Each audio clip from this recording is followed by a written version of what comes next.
안녕하십니까. 네. 제가 지난 이틀 동안 제 머릿속을 맴돈 단어가 있어요. 바로 법정지상권입니다. 법정지상권. 네. 여러분들 지난 시간에 제가 이해를 잘 못하셨기 때문에 다시 좀 살펴보겠습니다. 법정지상권. 퇴근하고 집에서 밥을 먹으면서도 그게 형체가 있는 게 아니고 권리만 있는 거라서 저희가 참 이해하기가 힘든 것 같아요. 예, 그래서 맞습니다. 그래서 자 일단 제가 법정지상권을 지난 시간 말씀드렸을 때 305조 법정지상권이랑 366조 법정지상권 두 개를 말씀드렸는데 일단 305조 법정지상권은 전세권 파트에서 다시 보는 걸로 하고 일단 지금은 제일 흔한 366조 법정지상권을 한번 보겠습니다. 자, 일단 시작은 항상 이래요. 토지와 건물이 함께 존재하고 있고 동일 소유자가 가지고 있습니다. 이렇게 이제 시작을 하는 거죠. 자, 이런 상황에서 자, 갑이 이제 돈이 딸리니까 이제 돈을 빌리는 거죠. 하지만 토지에 대해서만 이제 저당권 설정을 하는 거죠. 이런 상태입니다, 지금. 예. 자, 이런 상태에서 이제 갑이 돈을 못 갚아야 당연히 경매 청구하겠죠. 경매 넣습니다. 자, 이런 경우에 이제 토지의 소유자가 이제 달라지겠죠. 이제 경락인이 소유자가 됩니다. 자, 경락인이 여기 있어요. 토지 소유자 경락인이에요. 자, 이런 상황에서 만약에 갑한테 건물 소유자 갑한테 법정지상권을 만약에 인정을 안 해준다라고 우리가 생각을 해봤을 때는 이 경락인 토지 소유자가 갑한테 물권적 청구 행사하겠죠. 지금 무단 점유하고 있으니까요. 만약에 법정지상권 인정 안 해주면요. 얘가 뭐 지상권자도 아니고 토지 임차권자도 아니죠. 그러니까 건물을 소유하고 있을 그 뭡니까 권한이 없는 상태입니다. 그렇기 때문에 얘가 물권적 청구 행사라면 철거를 해줘야 되는 거예요.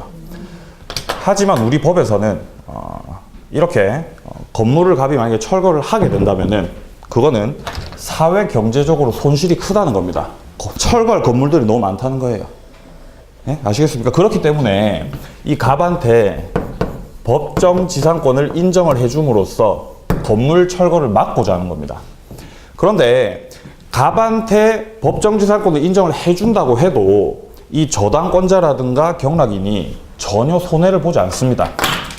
왜냐하면은 법정지상권이 인정되기 위한 요건이 첫 번째가 건물과 토지가 최초에 함께 존재하고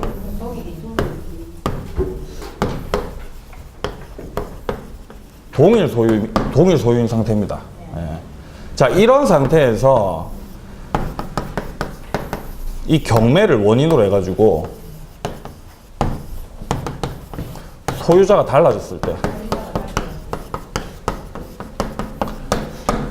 이런 상태가 됐을 때 이제 건물 소유자한테 이제 법정지상권을 인정을 해주는 거. 이게 이제 법정지상권이거든요.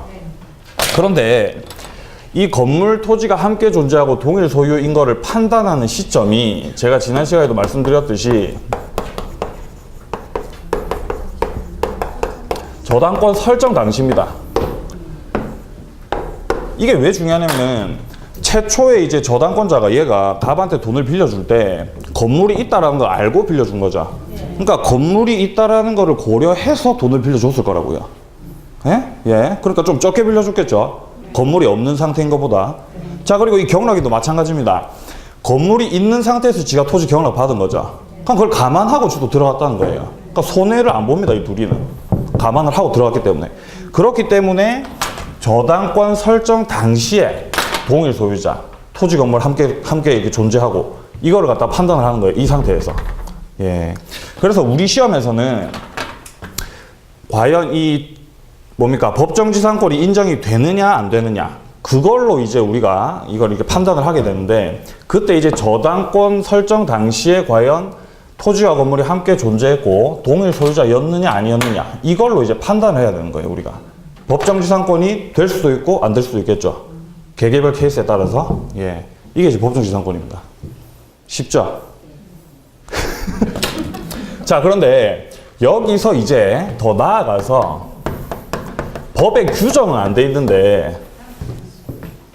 법에 규정은 안 돼 있는데 우리 판사님들이 자 봤을 때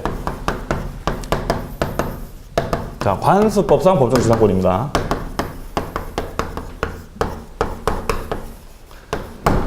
법에 규정은 안 돼 있는데 최초로 토지와 건물이 마찬가지로 동일 소유자한테 있는데 이게 반드시 저당권의 경매 실행으로 인해서 토지와 건물의 소유자가 달라지는 경우뿐만 아니라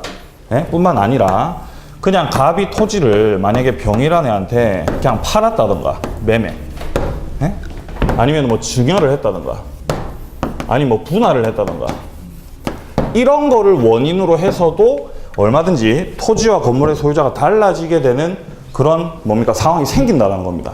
그때도 건물 소유자한테 관습법적으로 법정지상권을 인정해주자라고 해서 등장을 하게 되는 게 바로 이 관습법상 법정지상권이에요. 요건도 똑같습니다. 토지와 건물이 함께 존재해야 돼요. 관습법상 법정지상권도. 하지만 이때는 저당권 설정 당시가 아니라 매매 당시, 증여 당시, 분할 당시겠죠. 이해되세요? 그래서 이런 걸 원인으로 해가지고 역시 소유자가 달라졌을 때 그때 이 건물 소유자한테 마찬가지로 법정지상권 인정을 해주는 거죠. 예. 그리고 이 법정지상권 취득을 하는 거는 187조라고 했죠. 등기 안 해도 됩니다. 그리고 법정지상권이랑 관습법상 법정지상권이랑 핵심적인 차이가 뭐냐면요. 얘는 강행규정이에요. 당사자 특약으로 배제가 안 됩니다. 법정지상권이 무조건 인정이 돼요. 요건을 딱 갖추게 되면. 근데 하지만 얘 같은 경우는 임의규정이라는 거죠.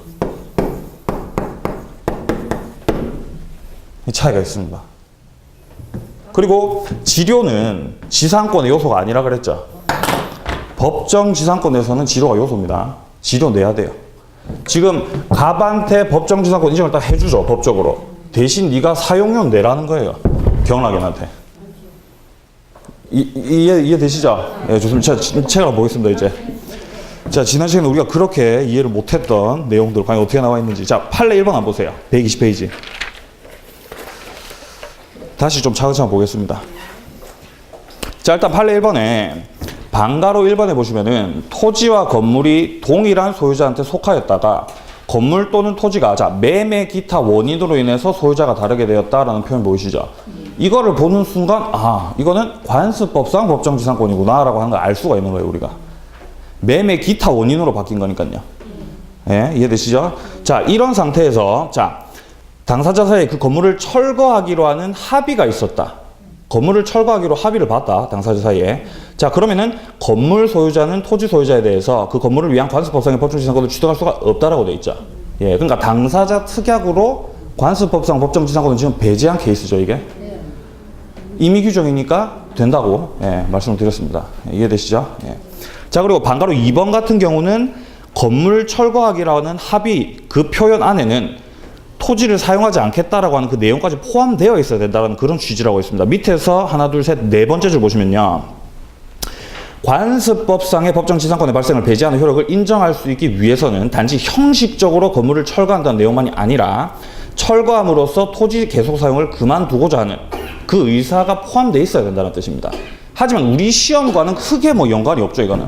우리 시험에서 만약에 건물 철거에 대한 합의가 있었다라는 표현만 딱 등장을 하게 되면은 아, 이거는 관습법상 법정지상권이 안 되는구나. 이렇게 우리는 판단을 하면 되는 거예요.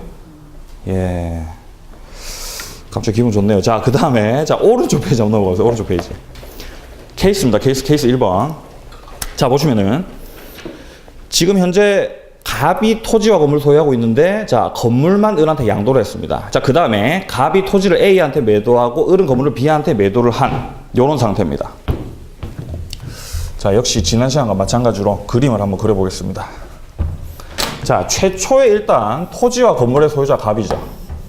네.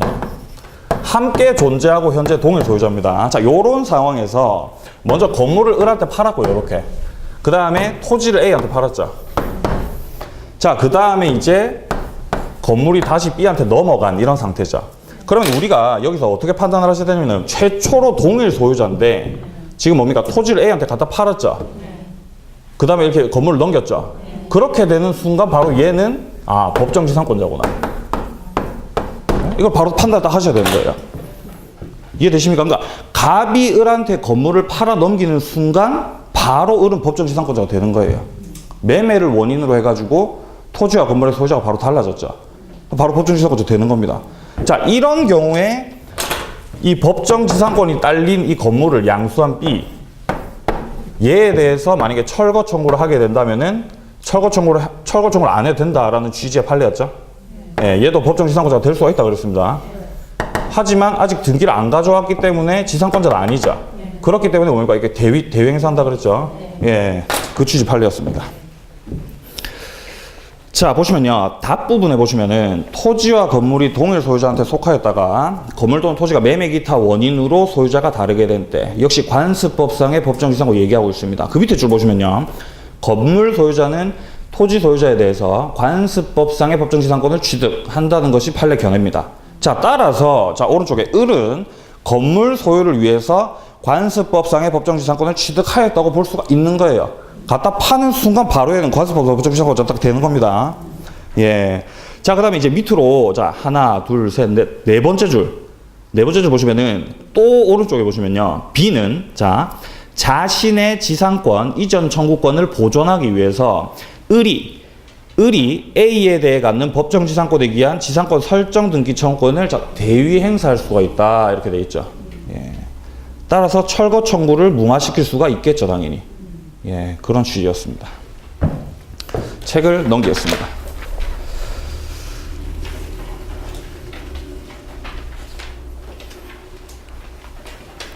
자, 그 다음에 123페이지에 이렇게 위쪽에 보시면 문제 한 개 또 보이죠? 요거 한번 보겠습니다.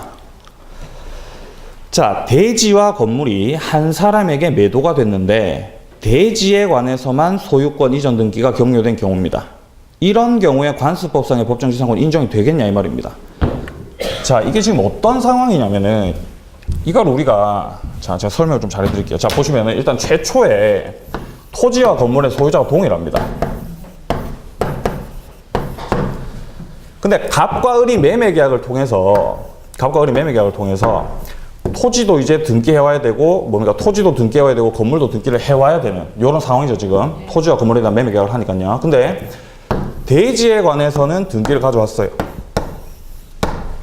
근데 건물에 대해서는 지금 등기를 안 가져온 상태입니다. 따라서 을은 아직 소유자가 아닌 거죠. 건물 소유자는 여전히 갑인 거예요. 근데 이런 상황에서 을이 아직 건물에 대해서 등기만 안 가져왔다 뿐이지 지금 양수인의 지위에는 섰죠, 이미. 매매 계약 체결됐으니까요. 근데 이런 상황에서 갑이 야, 매매 계약하고 지금 뭡니까? 건물 소유자, 토지 소유자 달라진 상태죠. 토지 소유자는 을, 건물 소유자는 갑 이렇게 되는 상태죠. 이런 상황에서 갑이 야, 나 법정지상권. 이건 말이 안 되죠, 당연히. 예? 뭔 말인지 이해되세요? 예, 그렇기 때문에 이런 경우에 을이 건물을 지금 샀는데 등기만 넘겨받지 않았다라고 해서 갑이 법정지상권을 주장할 수 있다 없다? 없다라는 겁니다. 그 말입니다, 지금 이게. 예. 예, 예, 좋습니다. 자, 그 다음에 그 밑에 문제 보세요. 관습법상 법정지상권이 붙은 건물의 양수인이 건물의 소유권을 취득한 사실만으로 법정지상권 취득하는지 취득합니까? 취득해야 안 해요? 취득 안 됩니다. 186조라 그랬습니다. 법정지상권을 최초로 취득을 하게 되는 거는 187조. 그 법정지상권이 붙은 건물을 양수한 자가 지상권자 지위에 서기 위해서는 186조죠. 자, 그리겠습니다. 자, 그리겠습니다. 지금 계속 이렇게 그리니까 여러분들 표정이 그거 하지 말자. 야, 이런 표정을 지은 분들이 계셔가지고 안 됩니다. 이게 하셔야 됩니다, 이거. 자, 토지와 건물이 최초로 동일 소유자한테 이렇게 속해 있습니다. 응? 자, 이런 상태에서 갑이 만약에 이거를 을한테 팔았어요. 매매를 했습니다. 그럼 이 상태에서 바로 갑은 법정지상권자가 되겠죠. 관습법상에. 근데 이 갑이 최초로 법정지상권을 취득을 하게 되는 거는 187조라고요. 등기 안 해도 취득합니다. 요건을 갖췄으니까요. 근데 이 갑이 건물을 만약에 병이라는 애한테 팔았다. 그래서 병이 이 건물의 양수인이라면 병은 일단 이 건물의 등기만 현재 가져온 상태입니다. 예를 들어서. 그리고 지상권 이전 등기는 아직 안 했어요. 그러면은 지상권자가 아니라고요, 병은요. 예? 그러니까 이거는 187조인데 이 187조를 통해서 법적으로 인정되는 이 법정 지상권을 병이 넘겨받기 위해서는 당연히 지상권 뭡니까? 이전, 지상권 이전 계약을 해야 되죠. 그거는 이제 186조라는 겁니다.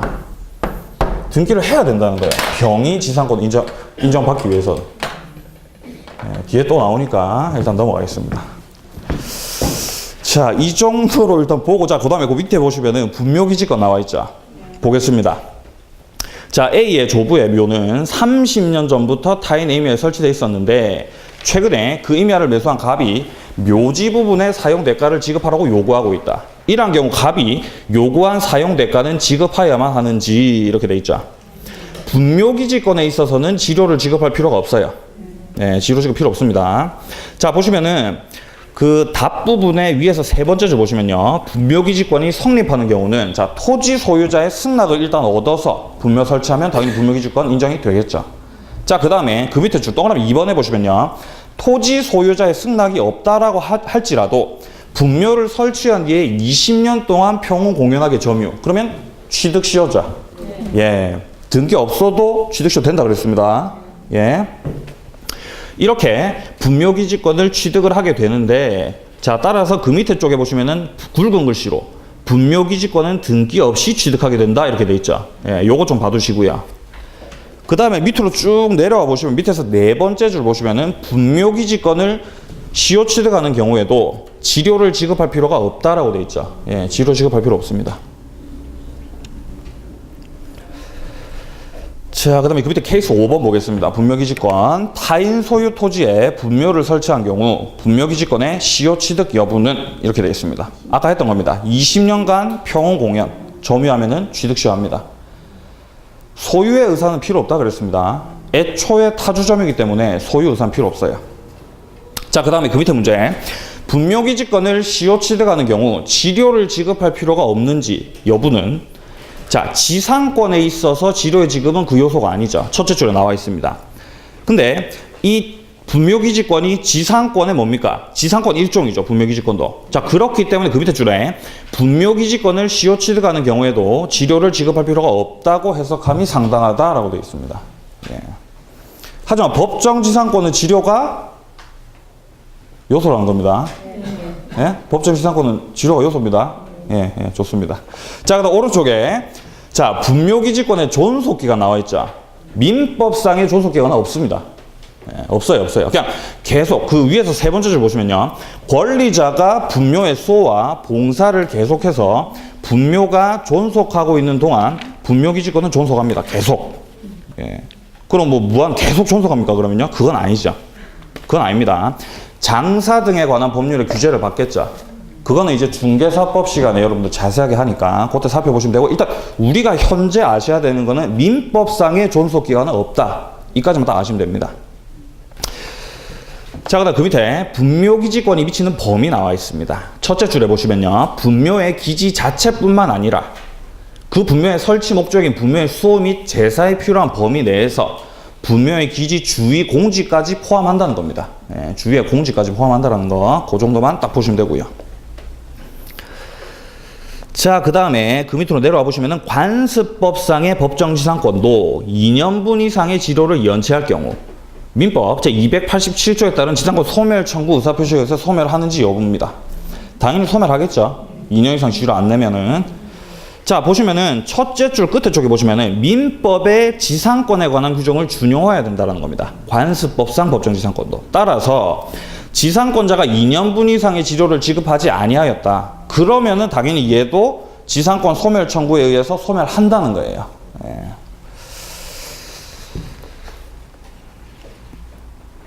자, 이렇게 보시고, 자, 그다음 그 밑에 문제 같은 경우는 토지 소유자가 지상권자의 지료 연체를 이유로 지상권 소멸 청구를 하게 되는데, 과연 이럴 때 지상물 매수 청구가 되겠냐 이 말입니다.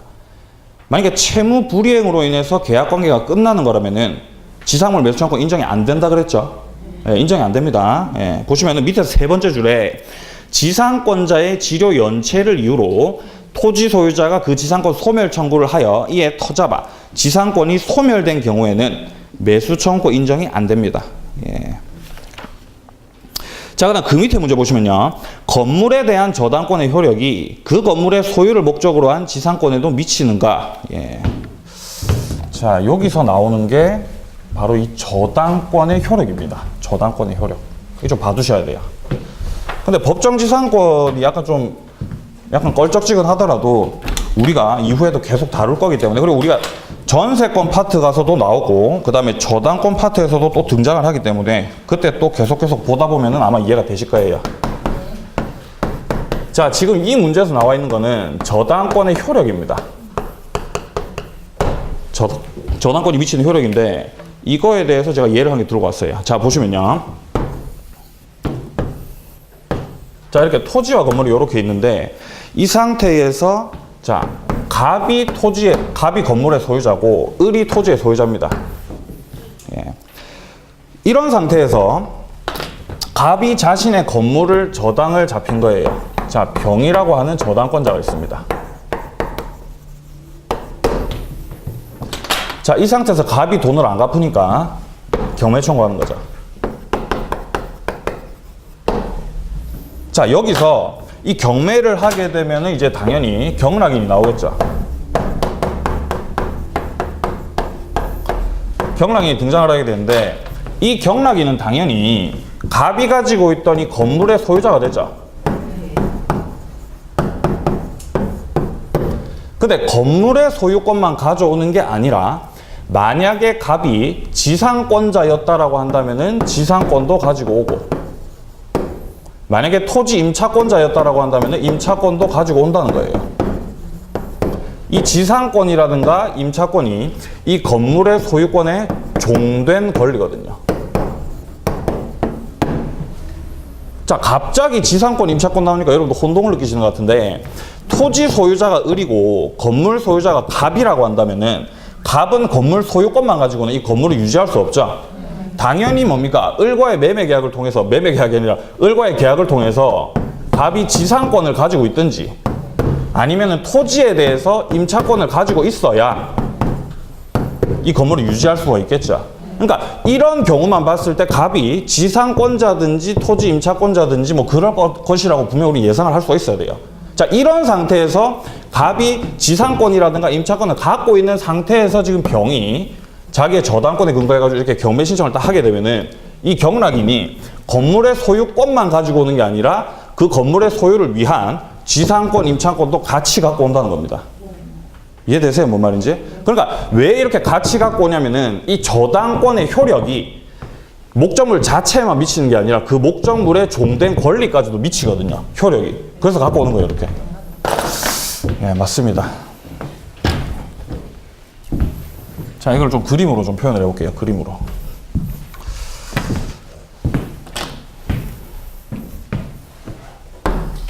자, 이렇게 토지가 있어요. 이렇게. 어? 여기 토지가 있습니다. 토지가 있고 이 토지가 지금 을소유입니다. 토지가. 자, 그리고 갑이 이제 을이랑 뭐 예를 들어서 지상권 계약을 한 다음에 여기다가 이렇게 건물을 지었어요. 네? 주택을 지었습니다. 이건 갑소유죠.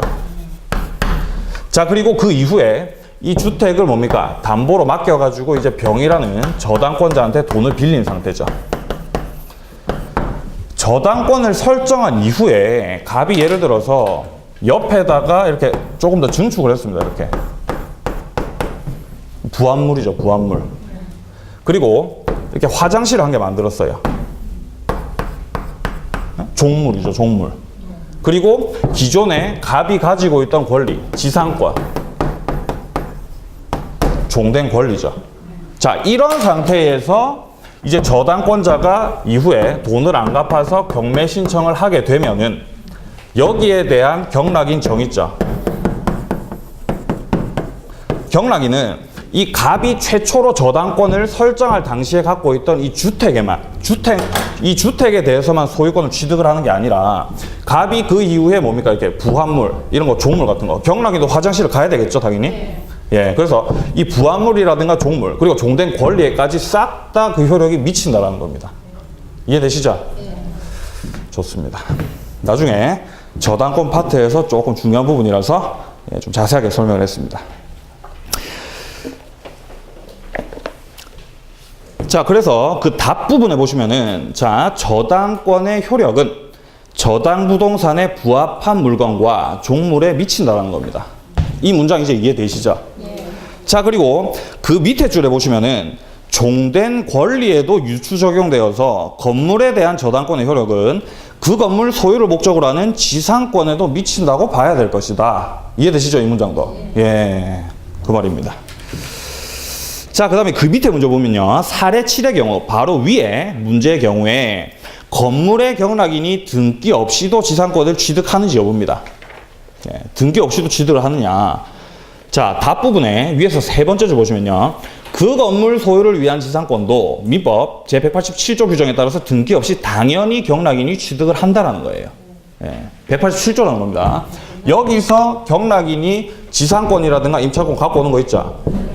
등기 안 해도 취득을 한다는 거예요. 187조라는 겁니다, 지금. 자, 따라서 경락인은 종전의 지상권자를 상대로 지상권 이전 등기 절차 이행을 구할 수 있다라고 봐야 할 것, 이렇게 되어 있죠.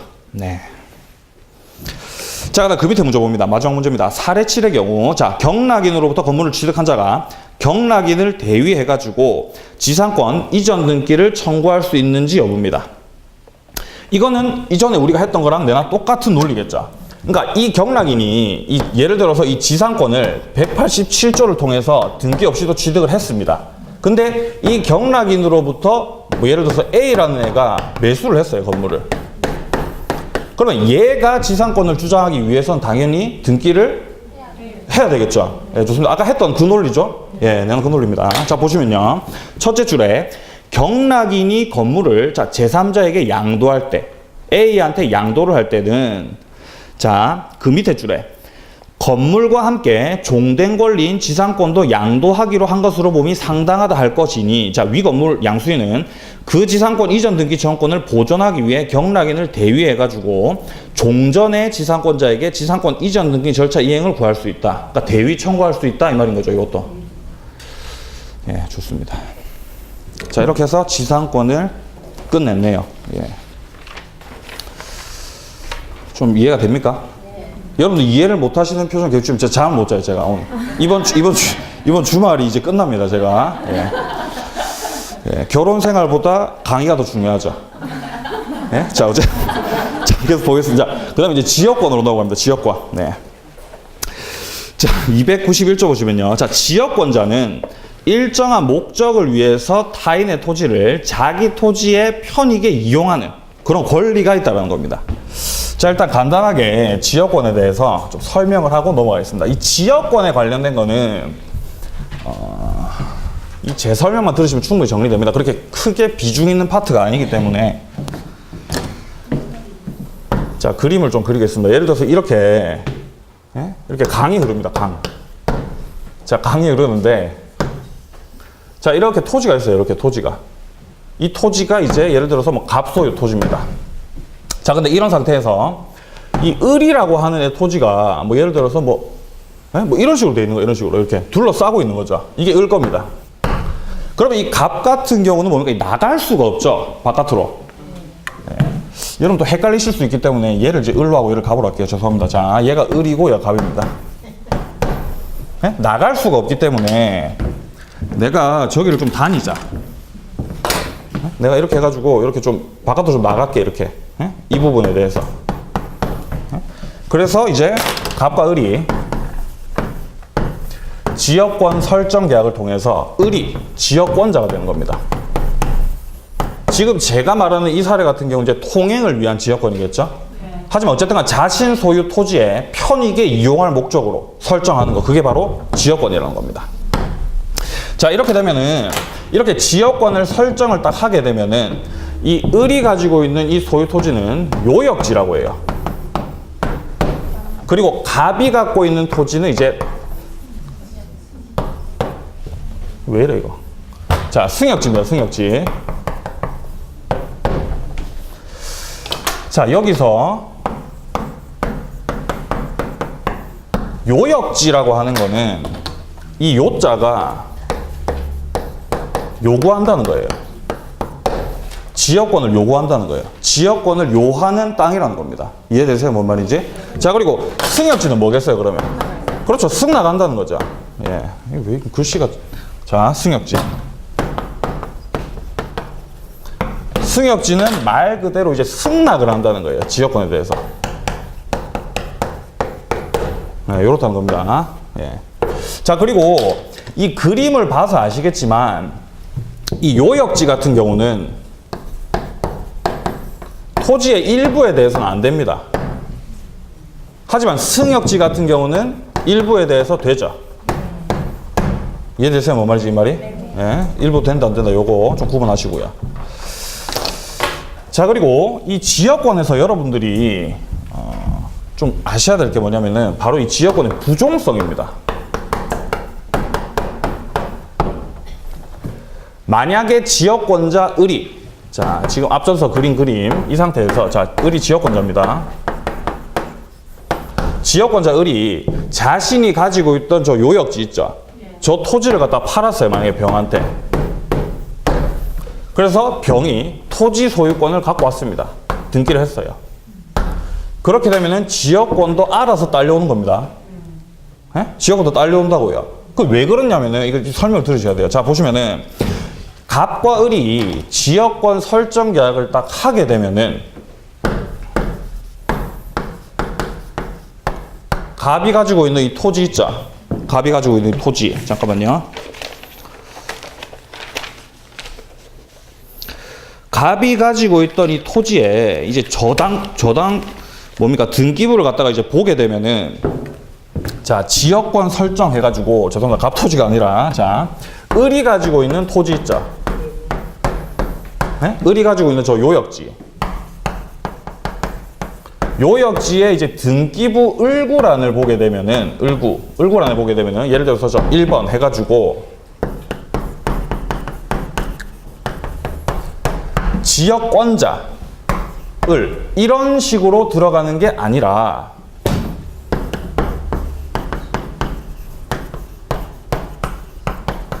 지역권 설정 이렇게 해가지고 요역지에 지번이 들어가요.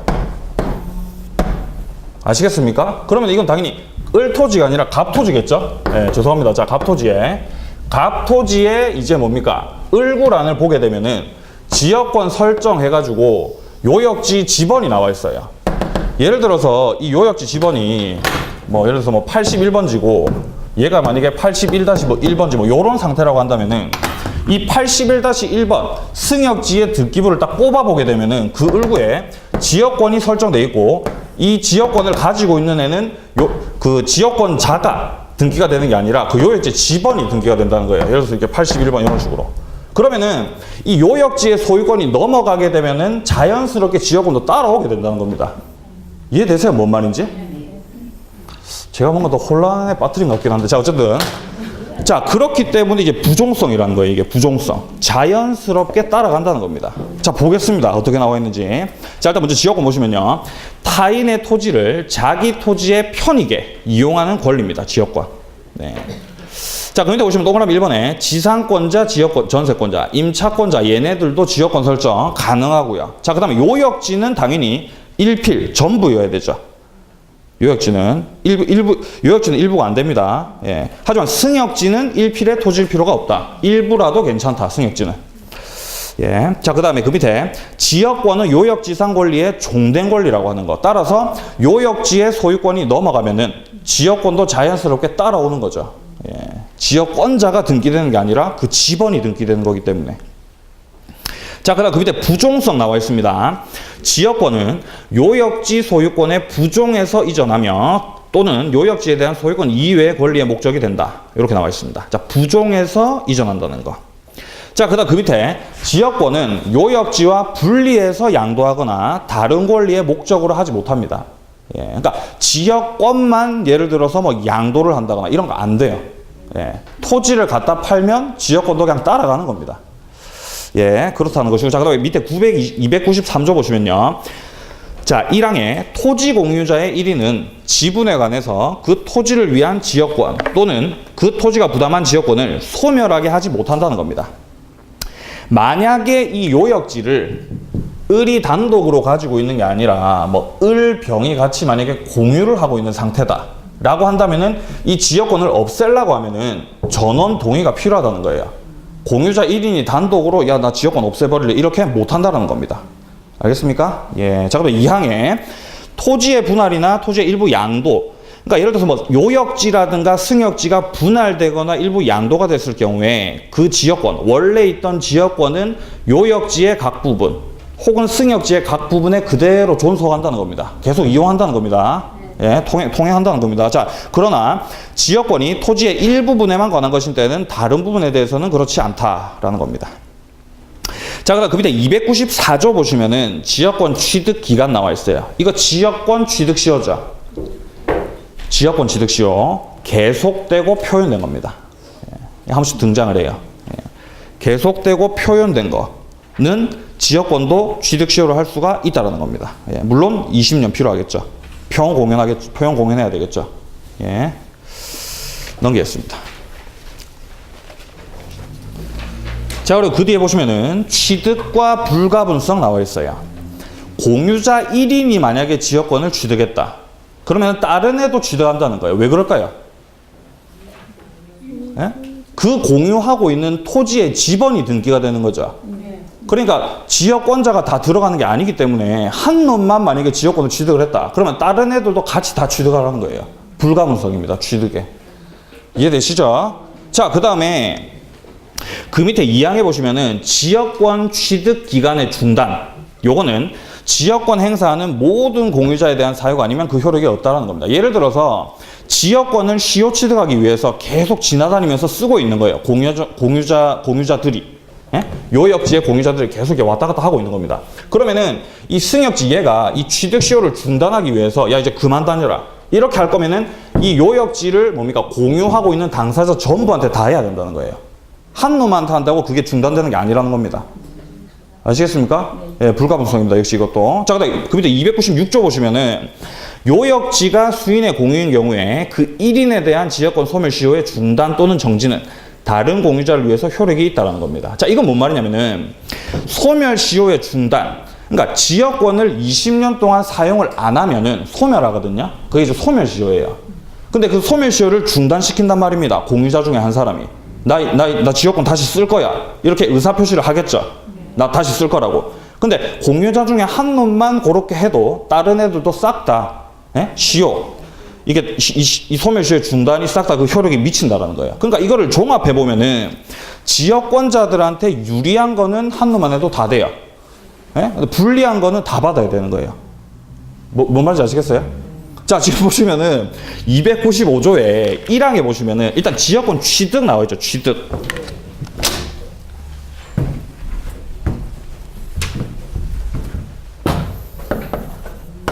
자, 일단 이 취득 같은 경우는 만약에 공유자 중에 1인만 취득을 해도 싹 다 전부 취득을 하는 겁니다. 이건 유리한 거니까요, 지들한테. 예. 자, 그런데 마지막에 우리가 했었던 소멸시효 중단 같은 경우는 소멸시효 중단. 만약에 1인만 이것도 마찬가지로 하게 되면은 전부에 대해서 소멸시효 중단의 효력이 있는 겁니다. 이것도 마찬가지로. 예, 근데 만약에 취득시효다. 취득기간이죠. 취득기간. 자, 취득기간 중단 같은 경우는 이 승역지 소유자의 입장에서 취득기간을 중단시키려면은 1인에 대해서만 할 게 아니라 전부에 대해서 해야 한다는 거죠.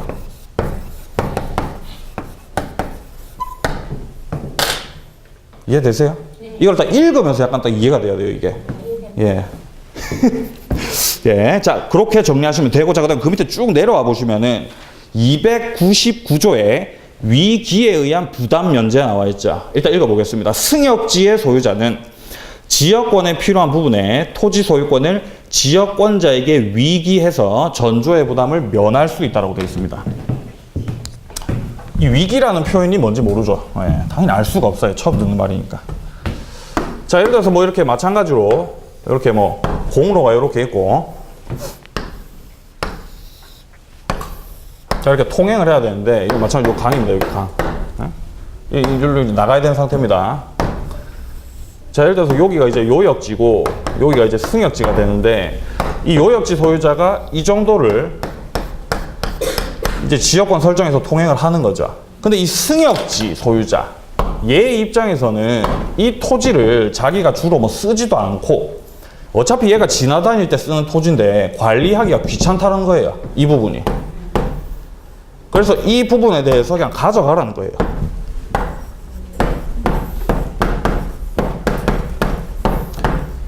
요역지 소유자한테 위임을 해서 소유권을 포기한다는 겁니다. 그게 위기예요. 예? 기라고요. 위기, 위임 포기. 예? 그래서 자기가 지고 있던 그 부담, 의무 이런 걸 이제 면할 수가 있는 거죠. 이해되시죠? 예, 뭐 그렇게 중요한 부분 아닙니다. 요거는 의미만 아시면 돼요. 자, 그래서 그 밑에 위기 보시면은 승역지를 지역권자의 처분에 맡기기 위해서 그 소유권을 포기한다는 겁니다. 예, 소유권 포기예요. 소유권 포기. 예, 대가 없이 포기할 수 있습니다. 예, 너무 귀찮으니까요. 들고 가라는 거죠. 예. 자, 그 다음에 그 밑에는 뭐 보실 거고, 오른쪽에 넘어가시면은 214조 해가지고, 자, 소유물 방해 제거가 있고, 방해 예방 청구가 있죠. 예. 지역권자도 이 뭡니까? 물권적 청구권, 방해 제거 청구권, 방해 예방 청구권 행사할 수가 있다는 겁니다. 하지만 반환 청구권은 안 된다고요. 예? 여러분들, 물권적 청구권 세 가지 뭐 있습니까?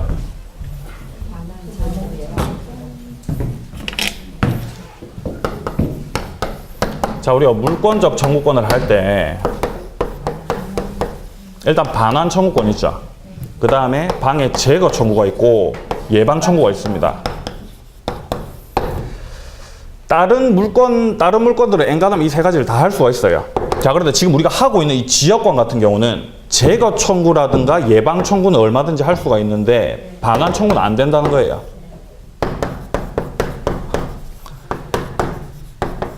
반환 청구 못하는 애들 둘 있죠. 누굽니까? 일단 첫 번째 누구예요? 네? 지금 하고 있는 지역권이죠? 네, 지역권자는 반환 청구를 못합니다. 한 개 더 있습니다. 예, 저당권자도 반환 청구를 못해요. 왜 못할까, 이 둘이가? 그렇죠. 점유를 수반하지 않기 때문입니다. 예, 지역권자는 제가 아까 예를 든 거를 이렇게 보시면은 그냥 통행을 할 뿐인 거지 그 부분을 점유하고 있는 게 아니거든요. 그리고 저당권자도 마찬가지입니다. 점유를 수반하지 않죠. 점유 수반을 하지 않는다는 거예요, 얘네들은. 그렇기 때문에 반환 청구를 못 한다라고 하는 거. 네, 이렇게 정리하시면 됩니다. 그 밑에 보시면은 지역권자는 점유를 수반하지 않기 때문에 반환 청구권은 인정이 안 된다라는 겁니다. 이해되셨습니까? 예, 좋습니다. 자, 이렇게 해서 지역권도 끝났네요. 예, 지역권은 근데 여러분들 느끼시겠지만 거의 비중이 없어요. 예, 하지만 하시긴 하셔야 됩니다. 예, 수반성이랑 불가문성 뭐 이런 것들 알고 계셔야 돼요. 자, 근데 그 밑에 이제 전세권을 들어가기가 조금 애매한데 전세권 설명을 좀 드리고 수업을 마칠까요? 아니면 뭐 좀 질문을 좀 받을까요? 궁금한 거 있습니까, 혹시? 오늘 들은 것 중에? 오늘 법정지상권을 여러분들이 이해를 하셨다라는 확신이 들어야 제가 주말에 잠을 잘 수가 있을 것 같아요. 예. 맹지라는 개념은 전혀 없어질 수 있겠네요. 맹지 땅을 싸게 사가지고 그 배토기를 지역권을 달라고 해서 세력이 걸리니까. 아, 그럼요. 할 수 있죠, 얼마든지. 예. 맹지 가치가 하락하는 걸 훨씬 줄일 수가 있겠죠. 근데 이제 그 상대방 쪽에서 허락하지 않는 경우가 실제로 많을 텐데. 그렇죠. 그렇기 때문에 이제 맹지는 이제 안 되는 거예요. 근데 그거를 이 권리에 의해서 법적 소송을 하면 이길 수 있다는 얘기 아니에요? 아닙니다. 법적 소송을 해서 이기는 게 아니에요. 지금 을이 지역권자가 되는 거는 지역권 설정 계약을 통해서 지역권자가 된 거예요. 그러니까 계약을 해도 권리잖아요, 그죠? 그렇죠, 권리죠. 근데 이제 상대방이 안 해주겠다 한 경우에 못하는 거죠. 못하는 거죠. 그럼 못하는 거죠. 맞춰야 됩니까? 안 맞춰도 되죠. 예. 그럼 못하는 겁니다. 예. 예. 그리고 이후에 이제 우리가 뭐 다시 하게 될 뭐 통행지역, 뭐 주의 토지 통행권이라든가 이런 것들이랑 함께 좀 비교해 가면서 또 정리를 하시면은 아마 이해하시기가 좀 더 편하실 겁니다. 예. 법정지상권 관련해 가지고 뭐 좀 물어보실 거 없습니까 혹시? 124페이지요? 예, 어디요? 건물 양수인의 건물의 소유권을 취득한 어디 124페이지 어디 쪽입니까? 페이지 두 번째 문제. 예, 두 번째 문제. 거기 그 건물 소유주 가반차에 아까 예, 유보된다고 그랬잖아요. 유보된다고요? 이게 법정지상권이 병한테 안 넘어간다고 그랬잖아요. 지금 어디 한 겁니까? 이거. 123페이지. 예. 123페이지 문제, 그러니까 두 번째 문제. 예. 예, 물어보십시오. 네. 그러니까 병한테 법정지상권 취득이 안 된다고 그랬잖아요. 네네. 그래서 그러면 이때도 병이 값을 대인해서 법정지상권 취득할 수 있어요? 그렇죠. 할 수 있죠. 얼마든지. 예. 할 수 있습니다. 예. 지금 관습법은 법정지상권 이해되십니까? 충분히? 이해 안 됩니까? 들어오세요, 저한테. 저한테 들어오십시오. 제가 다시 다 설명드리겠습니다. 예. 자, 그러면 이제 시간이 다 됐기 때문에, 예. 저당권이 등기에 표기 안 되는 경우도 지난번에 한번 있다고 말씀하셨는데 저당권이 등기부에 안 들어간다고요? 그건 아니죠. 지상권이 안 돼요. 이 건물에 저당권에 있는 등기부니까 저당권이 없다고 해서 샀는데 저당권이 있는 경우 이런 아닙니다. 그건 지상권입니다, 선생님. 지상권에. 법정지상권은 187조 등기하지 않아도 취득을 하기 때문에 등기부를 봤을 때는 지상권이 없어요. 그래서 좋다고 해가지고 이제 샀는데 알고 봤더니 법정지상권이 있을 수가 있는 거죠. 그러면 이거 경매할 때 예. 그 내용이 기재는 됩니까? 안 되죠. 어떻게 하나요? 그거를 요건을 보고 이제 아는 거죠. 아, 이거는 지금 매매 계약이 요렇게 이루어졌었고 아니면은 뭐 경매 실행이 요렇게 됐었는데 건물 소유자가 아직도 계속 건물을 쓰고 있다. 철거를 못 하고 있다. 아, 이거 법정지상권 있는 거구나. 이렇게 이제 판단을 하실 수가 있어야 된다는 겁니다. 여러분들 실무하실 때. 예. 법정지상권은 등기 안 해도 넘어오는데 간섭법상 법정지상권은 등기를 해야 넘어온다 그 말입니까? 아닙니다. 법정지상권이든 관습법상 법정지상권이든 최초로 취득을 할 때는 등기를 안 해도 돼요. 근데 그걸 넘길 때는 이제 등기를 해야 된다고요. 예. 그렇죠. 예. 그러니까 넘길 때는 등기를 해야 된다는 거죠. 예. 근데 등기해야 될 때고 안 해야 될 상황이 있어요. 아닙니다. 싹 다 등기 안 해도 무조건 취득해요. 법정지상권이든 관습법상 법정지상권이든. 예. 요건을 갖춰서 최초로 취득할 때는 187조. 그 갖춘 거를 갖다가 이제 넘길 때는 186조인 거죠. 해야 되고 그 사람이 등기를 해야 된단 말이에요. 그렇죠. 등기해야죠. 예. 건물 양수인 같은 경우. 예. 자, 이렇게 해서 자, 오늘 수업을 마무리를 하고 다음 시간서부터 이제 전세권부터 또 정리를 좀 해보도록 하겠습니다. 또 공부하시다가 모르시는 거 있으시면 저한테 들어보십시오. 제가 제 선에서 최선을 다해서 설명드리겠습니다. 자, 오늘도 수고하셨습니다.